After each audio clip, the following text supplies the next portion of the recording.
Welcome to the Reality Revolution. I'm your host, Brian Scott.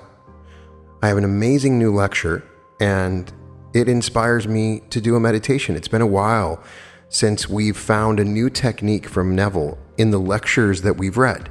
I've tried to create meditations anytime Neville would recommend a technique, such as something wonderful is happening now.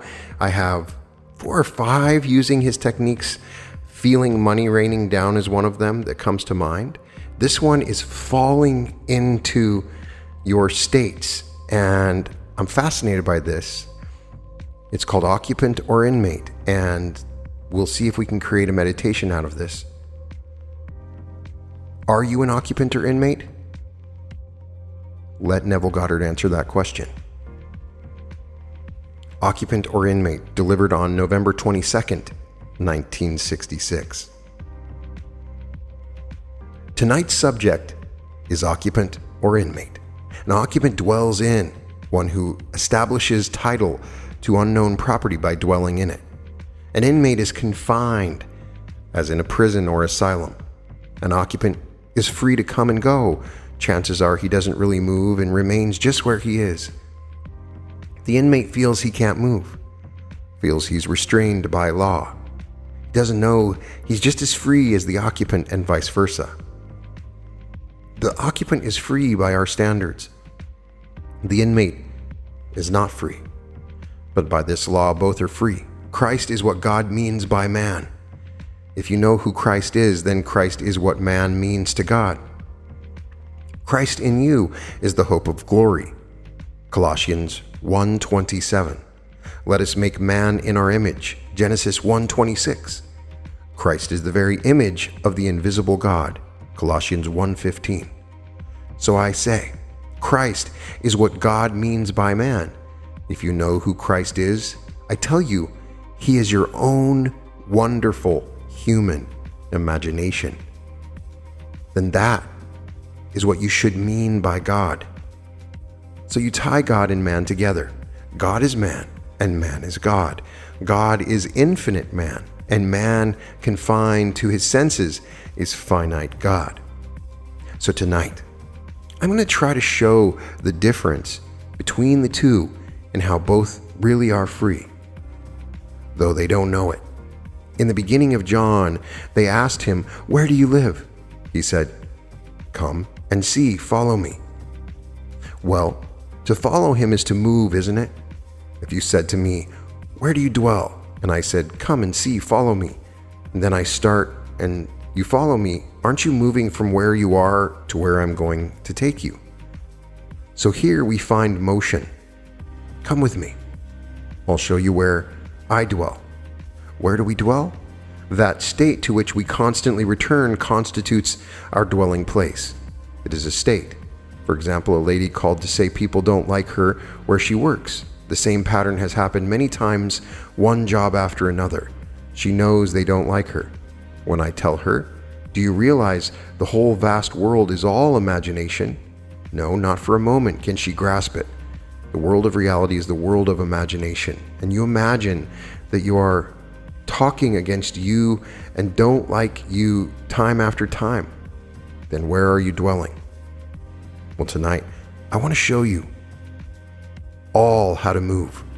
Because if you move from one state where you are into any state in this world, that state is waiting for occupancy. And the great fallacy of the world is perpetual construction and deferred occupancy. I don't occupy it. If I would only occupy the state I have constructed in my mind's eye, wouldn't it be wonderful to be and name it in my mind's eye? But then I say, oh, it couldn't be. I'm not born to it. I don't have the social, educational, etc. So because I believe I can't, I remain in my present state. Now listen to these words. Do not think that I came to bring peace upon the earth. I came not to bring peace, but a sword, to set a man against his father, and a daughter against her mother. And a man's enemies will be those of his own household. Matthew 10:34. No other enemies. These words are everlastingly true. You have no other enemies but those of your own household. My physical wife, son, etc.? No, they aren't my household. My household is all within my own wonderful human imagination. These are my intimates, and all my enemies are in my imagination, personified in what I think is this one or that one, whether it be when I go to work and think they are ganging up to get me out of this job, though my record is good. I am my only enemy, for the whole vast world is within myself. If it really is so, and all the states are really waiting for occupancy, how do I move into another state? Now here there's a note that says Neville repeats the dream in a letter from R. Crutcher regarding conflict. Enemies were shooting at him from a hill covered by vines. Neville appears to take him to the back of the house where the hill is now a field, with men and women gaily harvesting the wheat. To the side was a mountain of harvested wheat. Neville says they are doing the same thing now they were doing a year ago. Crutcher sensed in this some little amnesia, for he didn't remember they were doing this a year ago, and he asked Neville, "How long have I been here?" And Neville replies, 2 years. 2 is conflict. The division of 2 is opposition. They must become one in agreement to have peace. Crutcher said, "Did I learn anything?" Neville answered, "Yes. How to move and discipline. How to move. The first statement in Genesis, and the Lord God moved, and creation began. Without emotion, there could be no creation, and God moved and something happened, as the Spirit of the Lord God moved upon the face of the deep." So how to move? A lady wrote, "The story of the harvest meant so much to me." Her letter relates a dream upon going to bed, feeling insecure after a long illness she alone caused. She assumed, "I am secure, really secure." There was a little child and an elderly woman. The little child was complaining that certain things were going to cost so much, $250,000. I told the little child, "What does that mean?" "That's only a pittance against the multi-millions that you have." Then I said to them, "We will go into another place. We are going to move now." It was dark outside. The old lady was reluctant to go. I said to both, "I have a light." At that moment, the wall where we were contained parted, and beyond it, in another room, appeared this wonderful fireplace, all blazing. Then a few days later, the dream occurred. I was in a field of wheat, and it was all harvested, but there were a few stalks, and I saw the grain in the stalks, and I knew from what I saw they were matured beyond reaping. Then I saw a buffalo, and as the buffalo appeared, I wasn't afraid of it. I knew that he couldn't see me. Then another and another buffalo, making 3 altogether. Now we are told not to harvest the whole thing. Leave it. Don't muzzle the ox that plows the field. You are told if you harvest the field, do not return to take the grapes you didn't bring in. Leave it for the sojourner, the fatherless, the widow. If you have beaten the olive tree, do not beat it again. Leave it for the sojourner, the fatherless, the widow. Don't harvest to the end. Leave it all for those who will come. For remember always, you were once a slave in Egypt. Now 3 in Scripture is representative of resurrection. On the 3rd day, the earth rose up out of the deep. 8 is the perfect resurrection, but 3 is also significant of resurrection. And the buffalo, you can all it the ox, though it's not in the Bible, but is also used in symbolism as the long arm of the law. And it reaches and sees and knows everything, to what extent you are willing to leave behind you the stalks and let the buffalo feed upon it. Let the stranger who is coming by feed upon it. The fatherless, the widow feed upon it. Don't take everything. My earthly father carried that story to such an extent he'd always leave a large portion on his plate, saying the servants have to eat too. He had to leave it for the sojourner. But here in her dream, she brought it back. She didn't take the stalks. She left them for the fatherless, the widow, the sojourner, remembering you were once a slave in Egypt. So I can say to her, you are having biblical dreams, and when these dreams begin to appear within you, you are near the unfolding of God within you. For Christ is what God means by man, and Christ is what man, if he knows him, means by God. So he is stirring within you. And I can't tell anyone when Christ begins to stir within him of this almost intolerable tension that takes place within us, when the whole thing within us, called imagination, begins to be stirred. What it means to man when it begins to be stirred. You can't pass the buck anymore. You are either with me or against me. Who is not with me is against me. And you go all out. Burn all bridges and completely abandon yourself to a state. You either sink or swim. You move from one state into another. Another letter came, and this is really lovely one, to show you how to move. I told you a few years ago when I met Blake, but perhaps it didn't impress you. Maybe he didn't quite move you. All these things are true, and he showed me how to move, how to see infinite man as one. The whole vast humanity gathered into one body that was man, and he showed me exactly how to do it. And I did it. And then I saw it. I saw a man. I saw the heart of that man like a flaming ruby as I approached it. It wasn't just the heart. Here was infinite humanity. All the nations of the world contained in that heart. And here is only one man. Well, he showed me how to see it. The lady writes, "In my dream I came upon scene after scene, and every scene presented I revised, and before my eyes the whole thing became what I had imagined, and I knew I was the cause of the change, for it was changing as I saw it." So she remembered the principle of revision in her dream, and so what she heard had become a part of her picture. Whether it be waking or sleeping, it is part of her feeling. Through the night she was doing it. When she woke, she was filled with joy concerning what had happened in the night. Sitting down, dwelling upon what she had done, she began communing with self, and suddenly self took over and said, "Move into the state of love." Then she felt the entire room receding, and I felt myself falling backwards and down. As I feel this, I open my eyes and break it, returning. I regret I did that, but now I know how to move. That's exactly what Blake told me. He said, "Let yourself go, Nev. Fall backwards. Just fall backwards, and you will see what I have told you, the infinite man. One man, and you will see it contains the whole vast world of humanity. Now, let yourself fall." I turned backwards and fell as though I'm taking a deep dive, as I have done from a high dive board backwards. This time, I'm falling through interstellar space. I'm not just diving into a pool, I'm falling backwards into interstellar space. And when I came to a rest and looked, here is a heavenly being in the distance, one man. Then on approaching him, the heart was aflame like a ruby ablazing. I came closer and closer, and here it isn't. It simply contains all humanity, all the nations, all the races, every being in the world contained in the heart of one man. But I fell backwards. So how to move into any state from another? The story is fall backwards. Let yourself go into another state, from one of not being wanted into one of being wanted. So when my friend said to me, "I have been here 2 years, but did I learn anything?" I said, "Yes, you learned how to move in discipline." Well, the man knows how to move. And I would not have told him in the depths of his soul, or he would have conjured me in the depths of his soul, were it not true. For God speaks to man through the medium of dream. So I told him the conflict is over. That hill that shot at you is no longer an enemy. It is now a field, a harvest of golden wheat, with all gaily harvesting, already a mountain of harvested wheat. Conflict is over, because you have learned how to move. For the one I am speaking of now has had the 3 outstanding events: the birth of the child, the body from top to bottom, and ascent of himself up into his skull like a serpent.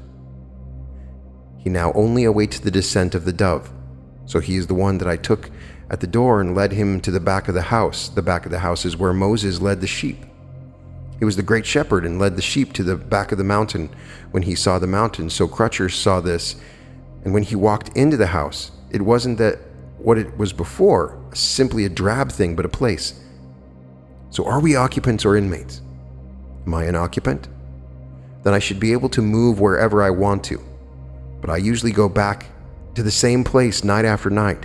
But suppose tonight I desire to be other than what I am. Will I sleep as though I am what reason tells me I am? Or will I sleep this night as though I am the man I would like to be? If I dare to fall into that state and sleep, and then carry into dream so that it is the natural state, and then day after day, that's where I dwell in consciousness, well then the whole vast world must take on the atmosphere of that state. It must. There is no power in the world that can stop it. I don't have to ask anyone to help me. I simply fall into the state. But this time I do it knowingly, not unwittingly as we all do. So Blake could say, "I could not consider either the just or the wicked to be in a supreme state, but to be every one of them states of the sleep of the soul may fall into in its deadly dreams of good and evil." He uses the word fall advisedly.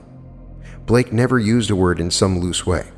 He gives certain words enlarged meanings, but never a word loosely in his vision of the Last Judgment, that they may fall into it. And falling into it, if you fall, he told me this when he told me to see the only man containing all the races, all nations, all as one. Then he said, fall backwards. Not just fall, but backwards. This lady said the room began to disappear, and she found herself falling backwards and down. Now everyone can do it.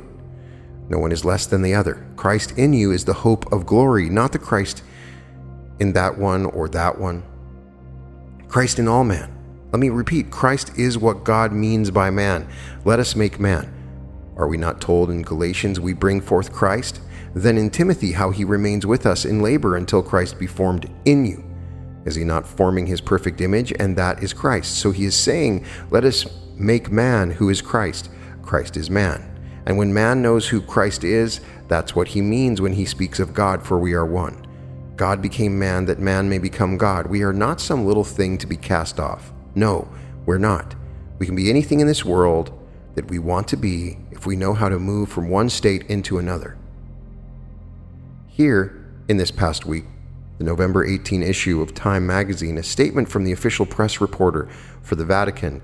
Now they are changing a radical thing that has taken place for 1100 years. This is official. The teachings of the Catholic Church must be considered as certain, and whenever they change it is only a change from one state of certainty to another state of certainty. Well, aren't you living in an Alice in Wonderland? For 1100 years, it's false to eat meat on Friday? May I tell you, truth cannot contradict itself. If it was not true then, it was never true. In 1 Corinthians chapter 8, food will not command you to God. Verse 8, you are no better if you eat or don't eat. Here, it's a rule for 1100 years and now not expedient. When it was inaugurated 1100 years ago, that doctrine was a certainty inspired by someone with whom possibly meat disagreed, but he spoke as though he had it on from high. Now the present one probably likes his meat on Friday, so he's going to change it. The Mad Hatter said words mean what I want them to mean, so he gives these meanings to words, but truth can't contradict itself. If it was true then, it would always be true. So Christ defines himself as the truth. Christ is your own wonderful human imagination. That's Christ. And with him all things are possible, all things. I don't care what the world will tell you. There is no reason for a man to feel insecure if he knows who Christ is. You're only in a state when you feel insecure or secure, loved or unloved. These are only states. That's all that they are. And the occupant is the same being, and that being is Christ. He takes upon himself all these things. When one knows it, he wears the universal garment. He wears it when he knows exactly what he's doing. He's wearing the whole universe, just like a garment. But he has this individual choice to move from one state into the other and become the real occupant, who can simply decide tonight, I will not live here anymore and I'll go elsewhere. I will go into a state of affluence, a state of being known, a state of this or that, and he'll do it by just falling into it deliberately, not unwittingly. He'll fall right into it, actually clothe himself with that state, and that is Christ. There is nothing in this world but God, and God is man. God is man. And then he makes the statement, speaking of Christ, that's what God means by man. So he has made you in the image, and the image of God is Christ. Now the churches speak of Christ, and they make images of him. Does he look like you? Then that's not Christ. All kinds of images are made, and now they're suffering because some little thing was injured by the flood in Florence. I do love these lovely things that people have made, but do you think that little thing is Christ? Does it look like you when you look at it? Well, if anyone should ever say, look here or there he is, don't believe it. If he doesn't look just like you, you haven't seen him. When you see Christ, you are looking right at yourself. There's nothing but you. One day you will see who you really are, and you will not lose your identity, but you'll see a face so beautiful, so majestic, such greatness, such strength, every noble characteristic in the world embodied in that face, and you know it is your face. Something you could never on this level ever hope to attain. Yet there it is. And you know exactly who you are looking at. You are looking at yourself. And you know it could only be Christ himself. You're going to see it. I tell you from my own experience exactly what you're going to see. Everything here on earth is but a caricature of the being that you really are. While we are here on earth wearing these masks that hide us, we can apply these marvelous principles not only for ourselves but for everyone. So like the lady who calls me all the time that they don't like her. When I hang up, I still must do what she asks of me to have them like her. Lord, how long? 70 times 7 until you do it. That's all there is to it. Until you so put her into the state of being wanted and loved that she remains and occupies that state, you just keep on doing it. That's what I'm told. Never give up and turn and discard it as something hopeless. It is not hopeless. Only if you give up. How long, my Lord, must I do it? If some brother sins against me, how often must I forgive him? 70 times 7. 490 times. No, until I actually do it, that's what he means. When I really succeed in putting him into the state where it is his dwelling place, he occupies it, and the world reflects it. He dwells in that state, and the world sees him as that being, and now he is happy in that state. Only then can you relax. He turned to you, didn't he? Well, if he turned to you, is there another world? There can't be another. God is one. So the one who turns to you, is it not yourself? Is it not yourself made visible? It is yourself extended, and you want that changed. All right, and you do it. If the phone rings forever until that one occupies the state they desire. Yes, we are human enough to say, oh my Lord, when will they remain in the state into which I have put them? So they get a job right after they have been fired, a marvelous job, and they all love me. You relax. And the phone rings a week later. They're all talking about me. No matter what you say, it's all in your imagination. They go right back into it. All you can do is not complain. Lord, how often? 70 times 7. Keep on doing it. It's good for you. You do it over and over and over, and all of a sudden it gels. And then they remain in that state. It is yourself made visible, and you can't discard any being in this world. It is not your Father's pleasure that one be lost. Why? Because he is in everyone. Because he's in me. He can't lose me. Were he not in me and only in you, then he could discard me, but he can't because he dwells in me and you. Therefore, he can't discard any being in the world. But because he's one, then bear one another's burdens, and everyone who is asking for help, do it even if they can't see immediate results and seems hopeless. There is nothing hopeless. It is only a state. Everything is a state in this world. And when you see the state, you stand amazed. They're all human. Strangely enough, every state I've ever seen is personified. Hope, love, faith, all personified. If I tell you this night, people speak of hell and heaven. If I told you that you and I are rooted in hell, and hell is the region of fear, we aspire to heaven, and heaven is the realm of hope. Supposing I marry these two, synchronize them, they produce vision. Simultaneously, same place at the same time. Fear plus hope results in vision. Every child born in this world is rooted in fear, hell. That's where we fell. And while we aspire to heaven and we flower upon earth, while I walk the earth, the drama unfolds within me. I flower upon earth while I'm in this garment of death, flesh and blood, for it dies. It is here that I rooted in hell, aspiring to heaven, flower and unfold the entire drama of God within me. Then the garment is taken off and the whole thing removed, and I am no longer here. I walk in the world knowing I'm here, yet I can say I'm in the world but not of it. I can say to all, be of good cheer. I've overcome the world. In the world you have tribulation, for you are rooted in fear, hell, the region of fear, but you aspire to heaven. You have hope that the dream of God, that he'll make you into his image. You hope he will succeed. So you aspire to heaven, the realm of hope. While you're rooted in one, walking the earth, aspiring to the other, you flower, and it all unfolds within you. When fear and hope are blended, vision results. You will see. So everything is states, the whole vast world.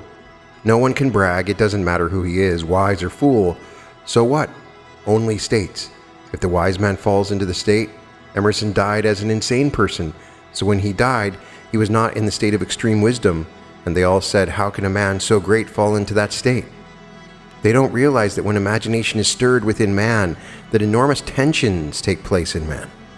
Sure, he fell into a state of insanity, so what? He left behind him for us all the lovely things that he is, only for a moment. When he went completely out in the last few days or months, so what does it matter? At 62, I wouldn't care what my exit looked like. I wouldn't care, and I wouldn't know anybody if I did. To those who loved me dearly, I hope they'd understand what I'm talking about and not really care, and think what I said prior to the so-called fall into another state where I blow the brain, that what I said was wrong. Because at one moment you get to the point of exploding and the whole thing is simply getting so much within you. You can't stop it, and the body can't take it. You've reached the point of complete flower, and you have flowered in the world, but no one sees it. They can't see the garment that I wear. What man looking at me knows the garment I wear? No mortal eye can see it, for I am wearing the garment of the risen Christ. I am one with Christ, and Christ is God, and there is nothing but God. There is nothing but Christ. When you are fused with that body, you are forever that body, yet you walk the earth until every little bud unfolds, and so you're rooted in hell, aspire to heaven, and flower upon earth. Every little bud must unfold within you. What does it matter when the one unfolds what happens to the garment? So tonight, learn how to move from one state into another state, and it takes no time, just the willingness to let go completely. You cannot serve two masters. You either believe me or you don't. He who is with me, then he is not against me. He said, you are either with me or against me. And so burn your bridges and completely abandon yourself to a state. It seems mad, doesn't it? Sleep this night as though you were exactly the person you want to be. I've seen David. Reason tells you it cannot be. Reason can't answer these things at all. It is not a thing reason can answer at all concerning this wonderful story of Christ. It can't. You go to the very depths in science, and what do you meet? You confront mystery. They thought they were going to find and weigh and measure the whole universe. Then they got to the core, and it opens out into another whole fabulous universe, and they confront mystery again.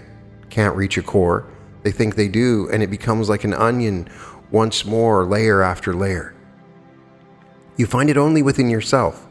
It comes only by revelation, only by vision. So don't be afraid that you are fearful. Who isn't fearful in this world? What man can tell me he hasn't been afraid? We are rooted in fear because we are rooted in hell. Are we not told Christ went down into hell? All right, he's rooted in hell, but aspires to heaven, and heaven is the realm of hope. So the three great virtues of the world, faith, hope, and love, the greatest is love. For when the whole thing flowers, there is nothing but love.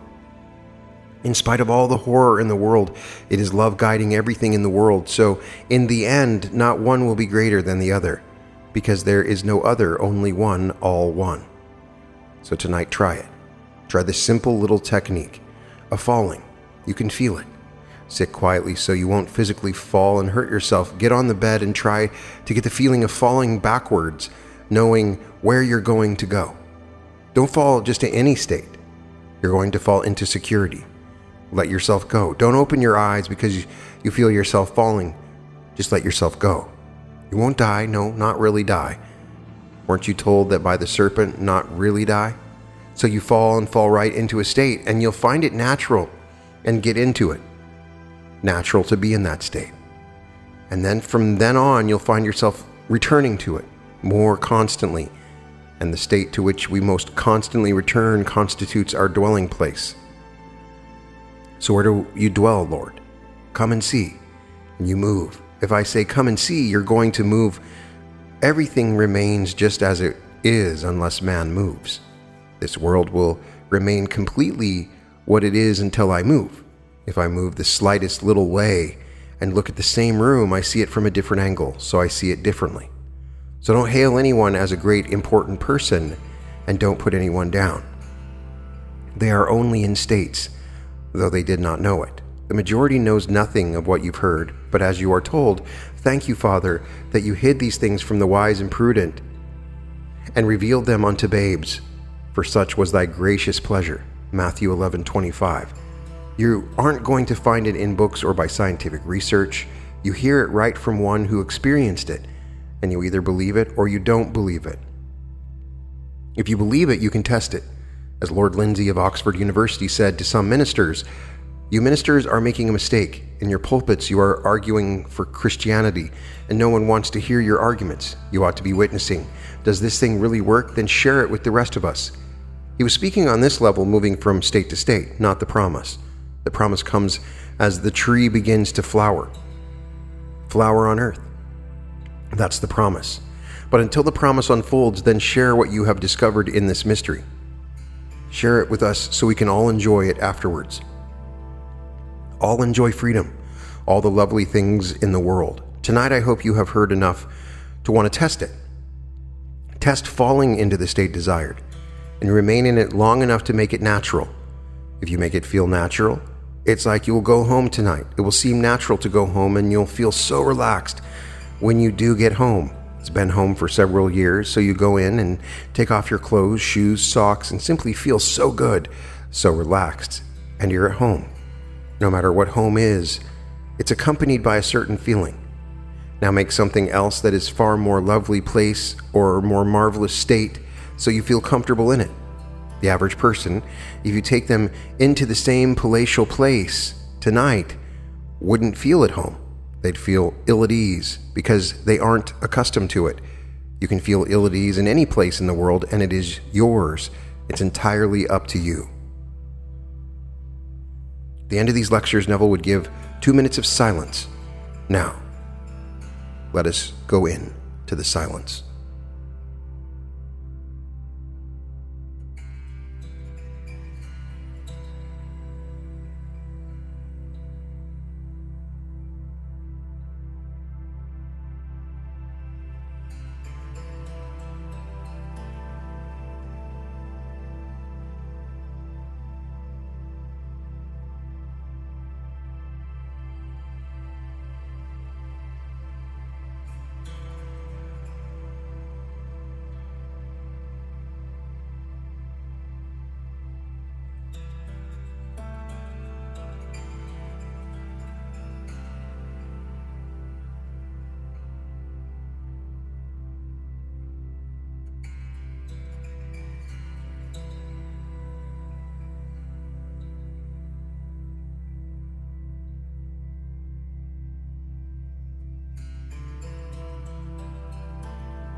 Question: how do you get around the fear of height and falling?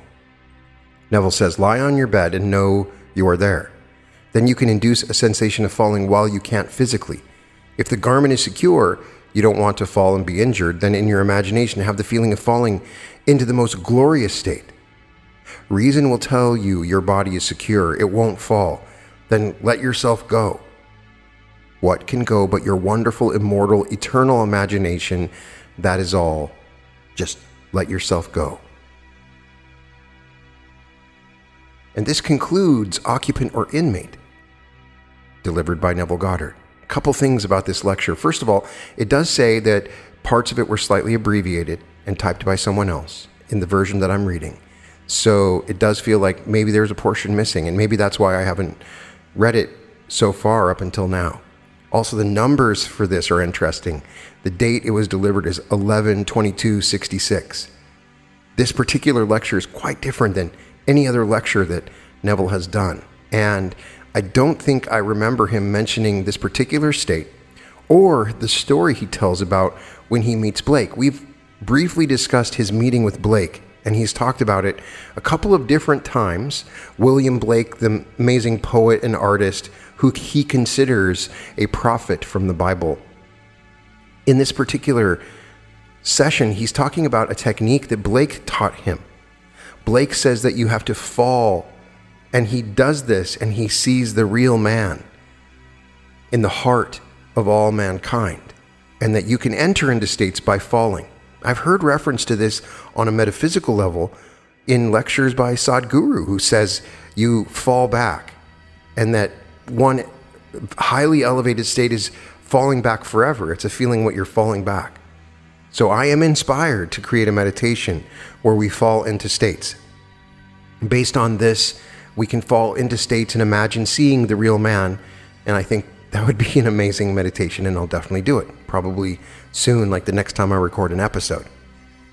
But there's some interesting stories here and interesting things that we can take. I don't believe that I remember him referring to these particular letters or stories before. He's mentioning the harvest and also mentioning leaving behind a portion of the harvest for those sojourners, implying that you will harvest much from what you imagine and to leave some behind. There's a beautiful explanation of states, and when Neville explains it, you get a fundamental idea of the oneness. We're all one being moving in these separate garments in and out of states. So even the very worst of us, the most evil of us, is simply in a state of evil. It is not who we really are. As he says, Emerson went insane. Emerson was this amazing, wise person. I've used Emerson phrases and quotes hundreds of times on the podcast, yet Emerson went insane. And that's because he fell into a state.